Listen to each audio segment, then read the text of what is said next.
የብልጽግናው መንግስት የራሱን ህዝብ በድሮን እየገደለ ነው ስትል አሜሪካ ገለጸች። ለፋኖና የኦሮሞ ነጻነት ሰራዊትም ጥሪ አቅርባለች። አምባሳደሩ ያወጡትን ድሮንን የተመለከተው መግለጫቸውን መልሰው እንዲቀየር ማድረጋቸው ግን አነጋጋሪ ሆኗል። ቀዳሚው በዝርዝር የምንመለከተው ጉዳይ ይሆናል። ብልጽግና ያቀረባቸው ጳጳስ የኢትዮጵያ ኦርቶዶክስ ተዋሕዶ ቤተክርስቲያን ጠቅላይ ቤተ ክህነት ስራ አስኪያጅ ሆነው ተሾሙ። ሲኖዶሱ ወደ ሀገር ቤት በተመለሱት አቡነ ጴጥሮስ ስፍራም አዲስ ውሳኔን አሳልፏል። ሰሙታላችሁ። የፌደራል ፖሊስ አሰርኩ ያላቸውን 47 የጤና ባለሙያዎችን ሲወነጀል የሕክምና ባለሙያዎችን ምላሽ ሰጥተዋል።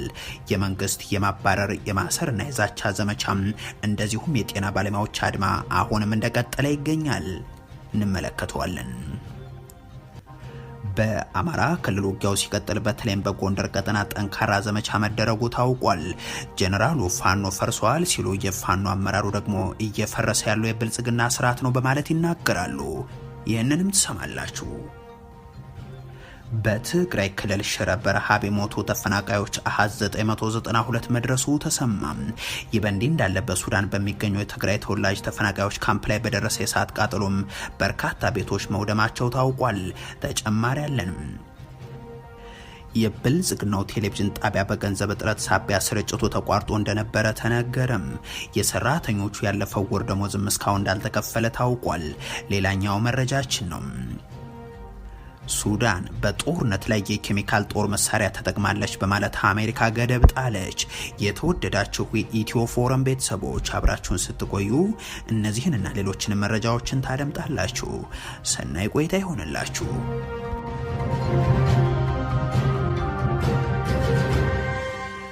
የብልጽግናው መንግስት የራሱን ህዝብ በድሮን እየገደለ ነው ስትል አሜሪካ ገለጸች። ለፋኖና የኦሮሞ ነጻነት ሰራዊትም ጥሪ አቅርባለች። የትግራይ ተፈናቃዮችን ጉዳይ በተመለከተ ማቋሟን አሳውቃለች። አምባሳደሩ ያወጡትን ድሮንን የተመለከተውን መግለጫቸውን መልሰው እንዲቀየር ማድረጋቸው ግን አነጋጋሪ ሆኗል። የብልጽግና አውሮፕላን ተሳፋሪዎች የሀገሪቱ ዜጎችን ሞት እንደ የስልጣናቸው ማጽኛ የድንጋይ ማዕዘን በሚቆጥሩበት በዚህ ወቅት የ4 ወር ህፃንም የ84 ዕድሜ ባለጸጋንም በድሮን ሲገድሉ በመካድ ጭምር ነው። አንድም ንጹሃን ገድለን አናውቅም የሚለው ሰሞነኛው የነዘላለም መንግስት የማብራሪያም መቀለ እስከምንደርስ አንድም ሰላማዊ ሰው ሳንገድል ነው የሚለው ከ4 ዓመታት በፊት የተነገረው የአብይ አህመድ ማብራሪያ ቀጣይ ክፍልም ነው። የሀገሪቱ ዜጎች ግን ከላይ በሚወርድ የድሮን አረር ቤተሰቦቻቸውን እንስሳቶቻቸውንና ሰብላቸውን እያጡ ነው የቀጠሉት። ገበሬ ወዲያና ወዲህ ዝም ብሎ በሬ እያበላ መሀል ላይ እንዲህ አድርጎ ፈጀን መራም ያለው እንግዲህ መክረም ያመለን ህዝብ የለ። የእጅ ጦር ሲሆን ወዲያም ተሸሸግነ ወዲያም ተሸሸግነ ይወጣል። ይህ ላይ የማይታይ ነገር መጥቶ የሚያዳፍነን ነው። ድሮ ቁልፍ ምናምን የምንጫወትበት ላይ አምጦ ደፈው ሲደፈው አባወቀ የሚባል ሰውዬ ግን ተመንገዱ ላይ ዝም ወደፋለ። አስቻለው የሚባለውን ዝም ወደፋለ። መንግስት አፈናቃይ ሌባ ከሆነ ቤት ቀዩን የሚያቃጥል ከሆነ ወደ የተነዳ ወደ እግዚአብሔር ብቻ ነው የምናመለክተው። ለእንዲህ ያለ ሰቆቃ የዳረጋቸው ጥቃት የሚፈጸምባቸው ደግሞ ራሳቸው የሀገሪቱ ዜጎች በሚሰበስቡት ግብር ከገዛ ኪሳቸው በተውጣጣ ገንዘብ በራሳቸው ሀብት መንግስት የሚሉት አካል በገዛው ጦር መሳሪያ እንጂም በሌላ ወራሪ ኃይል አለመሆኑን ልብ ይሏል። ወንጀል እየፈጸመ ቤት እያቃጠለ ንጹሃን እየገደለ እንዲህ ህግ ማስከበር ማለት በገዛ መሳሪያችን በገዛ ሞሰባችን በገዛ እጃችን በገዛ ኪሳችን ተበላነ። ይህ ያገዛዙ የንጹሃን ግድያ በተለይም የድሮን ጥቃት ዛሬ በአሜሪካ በኩል ውግዘት ተላልፎበታል። ከዓመታት በፊት በዜጎች ላይ የጦር ወንጀል መፈጸሙን ተከትሎ ዛሬም ድረስ ገቢራዊ የሆነ ያለው የአገዋን እገዳ ጨምሮም የተለያዩ ማዕቀቦችን የጣለችው አሜሪካ ዛሬ ደግሞ የኢትዮጵያ መንግስት የራሱ ሀገር ዜጎችን በድሮን እየገደለ ነው ብላለች።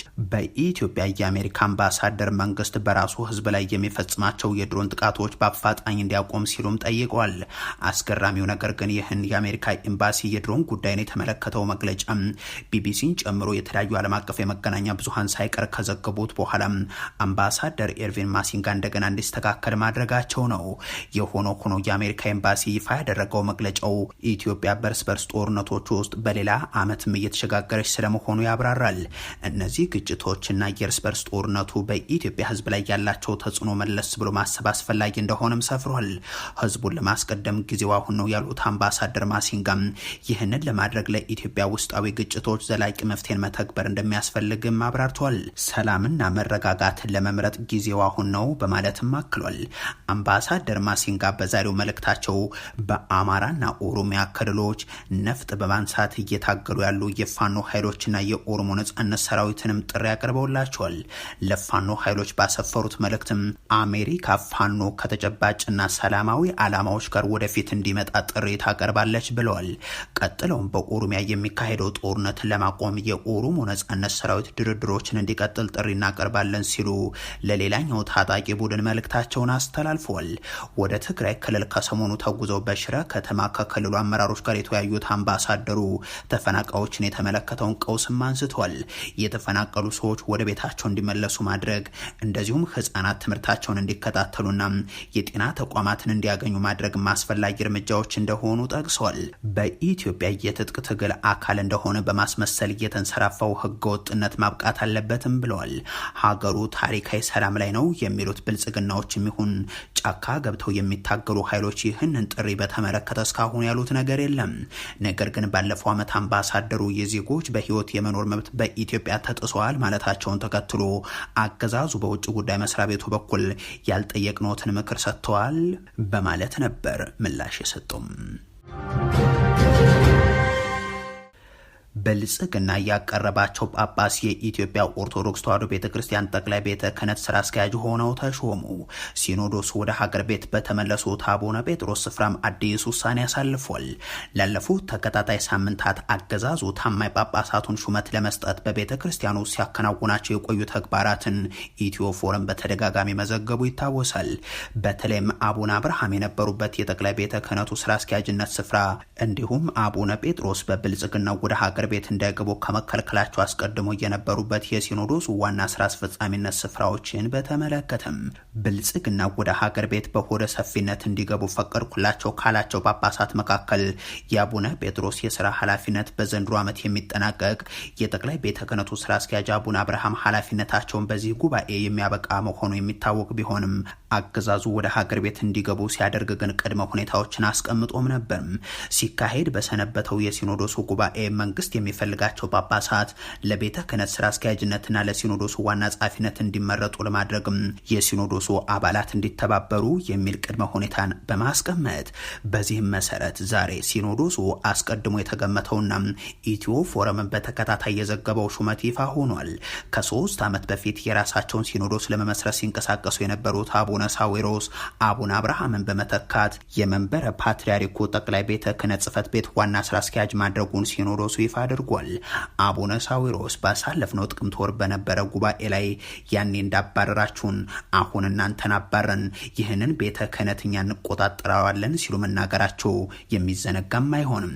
አሜሪካዊው ጳጳስ አቡነ ጴጥሮስ ሲያገለግሉበት የነበረውን ቦታ ወደ ሀገር ቤት ቢመለሱም አቡነ ዲዮስቆሮስን የቅዱስ ሲኖዶሱ ዋና ጸሐፊ ሆኖ እንደተሾሙበት የሲኖዶሱ መግለጫ ያሳያል።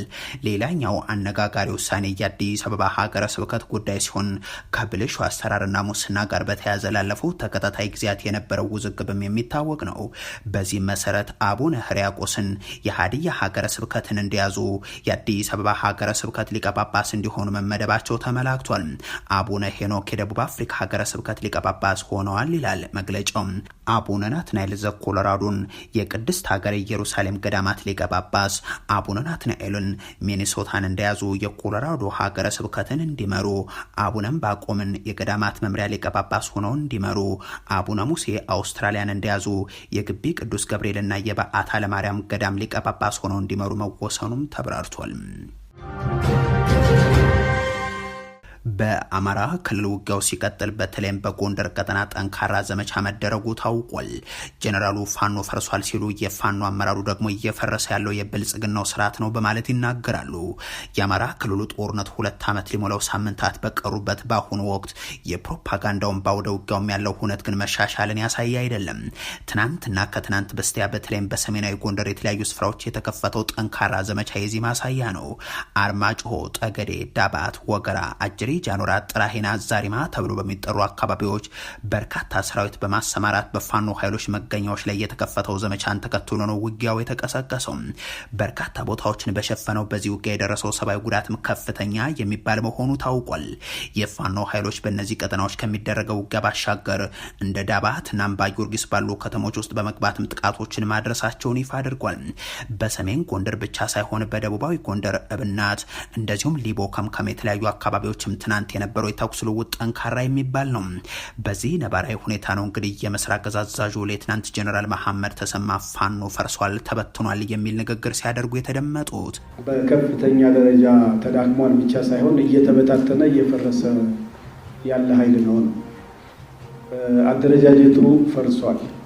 በአንድ እዝ ስር እየተመራ ኦፕሬሽኖችን ሊያደርስ የሚችል የወታደራዊ አደረጃጀት ፈርሷል። ይህ የጀነራሉ ንግግር እርሳቸው ደጋግመው ከዚህ በፊት ያሉት ሌሎች ጀነራሎች በተለይም የብልጽግናው ሹማምንት ደግሞ በተለያየ ጊዜም የገለጹት እንደሆነ የሚታወቅ ነው። ይሁን እንጂ ከሰሞኑ የእጅ ሰጡና ተበትኗል ፕሮፓጋንዳው መጠናከር ጋር ተያይዞም የዛ አካል እንደሚሆን ይታመናል። ከጀነራሉ ንግግር ጋር በተያያዘ ምላሽ ያላቸው ከፋኖ ኃይሎች ቃል አቀባዮች መካከል እኛ ከጥቂት የነፍስ ወከፍ መሳሪያ ወደ ቡድንና ከባድ መሳሪያ የተሸጋገርም በቀጠናውም ተጽዕኖ ፈጣሪ ኃይልን የገነባንን ኮማንዶዎችንም አደባባይ የምናስመርቅበት ጊዜ ላይ ነን ሲሉ ይናገራሉ።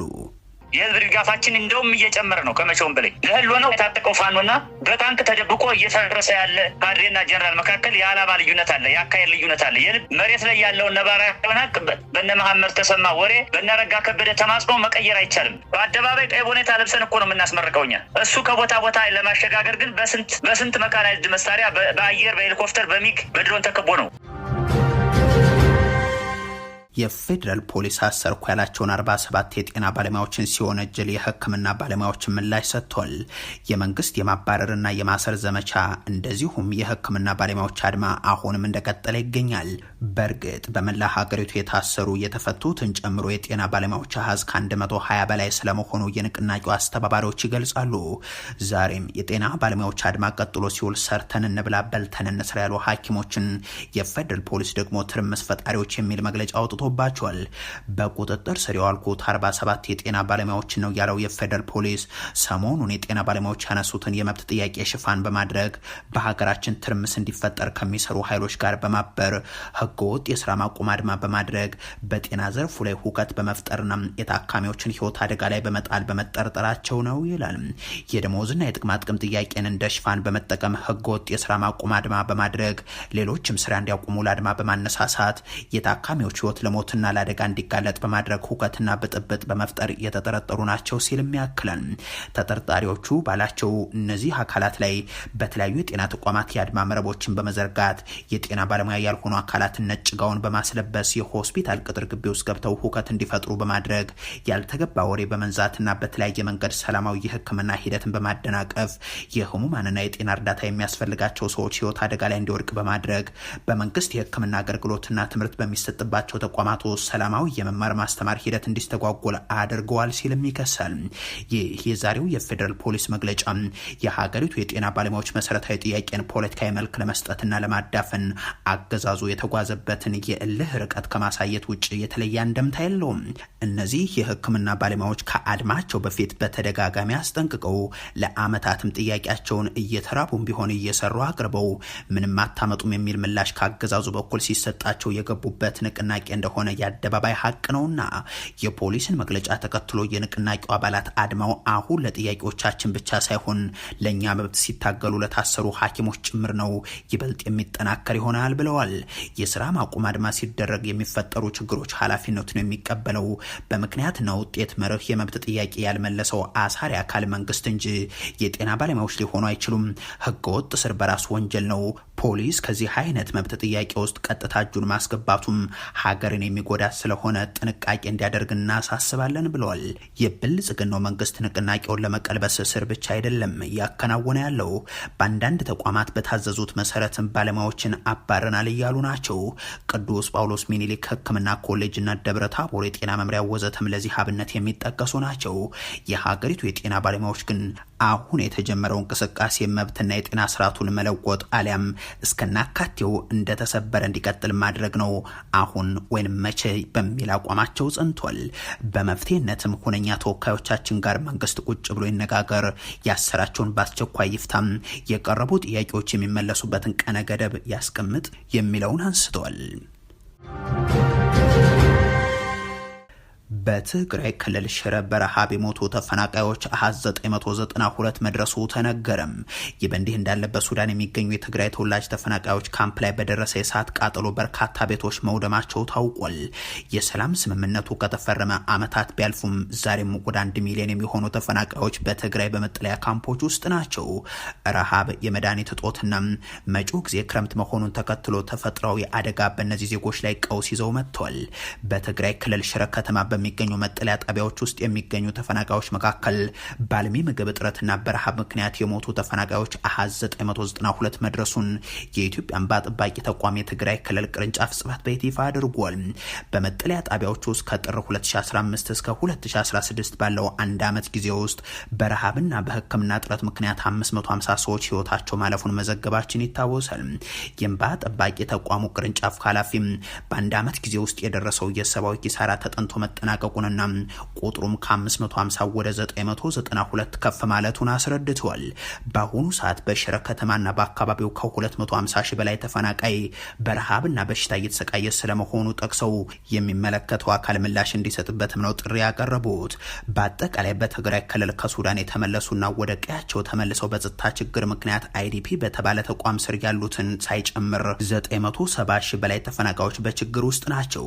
ይህ በእንዲህ እንዳለ በሱዳን የሚገኘው የስደተኞች ካምፕ በድጋሜ ቃጠሎ ደርሶበታል። በትግራዩ ጦርነት የተፈናቀሉ ዜጎች መኖሪያ በሆነው የስደተኞች መጠለያ ጣቢያ ላይ ትናንት በደረሰው የእሳት ቃጠሎ ቢያንስ 20 ያክል መጠለያ ቤቶች ሲወድሙም በርካቶች ደግሞ በከፊል ቃጠሎ እንደገጠማቸው ነው የተነገረው።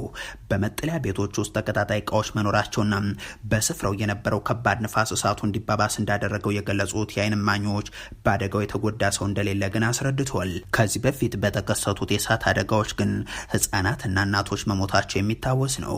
በሱዳን በሚገኙት ተደንባም፣ ኡምራ ኩባ፣ ጉርጉርና ሌሎችም ካምፖች በተደጋጋሚ እሳት ቃጠሎ እየተነሳ አደጋ እየደረሰም ነው። የብልጽግናው ቴሌቪዥን ጣቢያ በገንዘብ እጥረት ስርጭቱ ተቋርጦ እንደነበር ተሰማም። የሰራተኞች ያለፈው ወር ደሞዝም እስካሁን እንዳልተከፈለ ታውቋል። ለድሮን ሾው፣ ለቅንጡ ቤተ መንግስት፣ ለግል የውጭ ጉዞ አውሮፕላን፣ ለፓርክና መዝናኛ ገንዘብ ቸግሮት የማያውቀው እንዳውም ታሪካዊ ድጋት ላይ ነኝ የሚለው አገዛዙ በየዘርፉ ለሙያተኞች ያጣው ገንዘብ ግን ትምህርት ቤትም ሆስፒታልም አሁን ደግሞ የራሱን የቴሌቪዥን ጣቢያም እያዘጋ ያለ ሆኗል። የደቡብ ሬዲዮና ቴሌቪዥን ድርጅት ቴሌቪዥን ትናንት ምሽት በቀጥታ ስርጭት ዜና እያስተላለፈ በነበረበት ወቅት በድንገት ስርጭቱ መቋረጡን የጣቢያው ሰራተኞች ለቲክባህ ተናግረዋል። ብልጽግና የደቡብ ብሔር ብሔረሰቦችና ህዝቦች ክልልን ማፍረሱን ተከትሎ ከፍተኛ የገንዘብ ችግር ውስጥ እንዳለ የሚነገርለት ድርጅቱ የቴሌቪዥን ስርጭቱ የተቋረጠው ከአየር ሰዓት ክፍያ ጋር በተያያዘ እንደሆነም ነው ምንጮች የሚናገሩት። ትናንት ምሽት የአንድ ሰዓት መደበኛ ዜና በቀጥታ ስርጭት እያስተላለፈ በነበረበት በድንገት ቻናሉ ከአየር ላይ የወረደ ሲሆን ዛሬ ረፋድ በአንድ ወር ጊዜ ውስጥ የአየር ሰዓት ኪራይ እንደሚከፈል በፖለቲካ አመራሩ በኩል ቃል ተገብቶም 5 ሰዓት ገደማ ወደ አየር ተመልሷል ሲሉም ተናግሯል። ተቋሙ ባጋጠመው ከፍተኛ የበጀት ቀውስ ምክንያት የሚያዝያ ወር የሰራተኞች ደሞዝም ይህ መረጃ እስከተጠናቀረበት ጊዜ ድረስ አለመከፈሉን የገለጹት የተቋሙ ሰራተኞች ስርጭቱ በአየር ሰዓት ኪራይ ክፍያ ምክንያት ስለመቋረጡ ከተቋሙ የስራ ኃላፊዎችም ጭምር ማረጋገጣቸውን አስረድተዋል። በቀጣይ ስራችንና የጣቢያው ህልውና አደጋ ውስጥ ስለሆነም የሚመለከታቸው አካላት ምላሽ ቢሰጡበት የሚል ጥሪም አቅርቧል። ሱዳን በጦርነት ላይ የኬሚካል ጦር መሳሪያ ተጠቅማለች በማለት አሜሪካ ማዕቀብ ጣለች። ከዚህ ቀደም የሱዳን ጦርና የፈጥኖ ድራሽ አማጽያኑ በጦርነቱ ወቅት የጦር ወንጀል ፈጽመዋል በሚል ተከሰው ነበር። ባለፉት ወራት የሱዳን ጦር ዋና ከተማዋ ካርቱምን ቢቆጣጠርም አሁንም ግን ውጊያው በተለያዩ ቦታዎች እንደቀጠለ ነው። አሜሪካም የትኛውን የኬሚካል ጦር መሳሪያ ያገኘው እንዳለች የተገለጸ ነገር የለም። ሱዳን ብዙ ጉዳት፣ ስቃይና አለፍ ሲልም ሊገድል የሚችለውን ክሎሪን ጋዝን ለ2 ጊዜያት ተጠቅማለች ሲል ግን ኒውዮርክ ታይምስ በጥር ወር ዘግቧል። የሱዳን መንግስት ሁሉንም የኬሚካል ጦር መሳሪያዎችን አጠቃቀም እንዲያቆምና የዓለም አቀፍ መርህ ስር ያሉትን ግዴታዎች እንዲወጣ እንጠይቃለን ብላለች። አሜሪካም በዓለም አቀፉ የኬሚካል ጦር መሳሪያ ስምምነት ፈራሚ ሀገራት የያዙትን የጦር መሳሪያ ክምችት ለማስወገድ ቃል ገብቷል። አሜሪካ መቀመጫውን እንዳደረገው አርምስ ኮንትሮል አሶሲዬሽን ከሆነም ስምምነቱ ከግብጽ ከሰሜን ኮሪያና ከደቡብ ሱዳን በስተቀር ሱዳንን ጨምሮ ሁሉም ሀገራት ፈርመውታል። የሆኖ ሆኖ አሜሪካ አሁን ለኬሚካል ጦር መሳሪያ መስፋፋት አስተዋጽኦ የሚያደርጉ አካላትን ተጠያቂ ለማድረግ ቁርጠኛ ነኝ ብላለች። አሜሪካ በሱዳን ላይ ማዕቀብ ስትጥል ይህ የመጀመሪያው አይደለም። በጥር ወር በጦርነቱ ውስጥ የተሳተፉ የሁለቱም ወገን መሪዎች ላይ ማዕቀብ መጣሏም የሚታወስ ነው። የሱዳኑ መሪ አብዱል ፈታህ አልቡርሃን ሱዳንን በማተራመስና የዲሞክራሲ ሽግግር ግብን በማፍረስ በሚል ክስ የአርኤስኤፍ መሪው መሐመድ ሐምዳን ዳጋሎ ሐሚቲም በሀገሪቱ የዘር ማጥፋት ወንጀል እንዲፈጸም ቆርጠዋል በሚል መከሰሳቸው ይታወሳል። የተወደዳችሁ የኢትዮ ፎረም ቤተሰቦች ለዛሬ ያሉን መረጃዎች ይህን ይመስሉ ነበር። አበቃን። ቸር ያሰማን።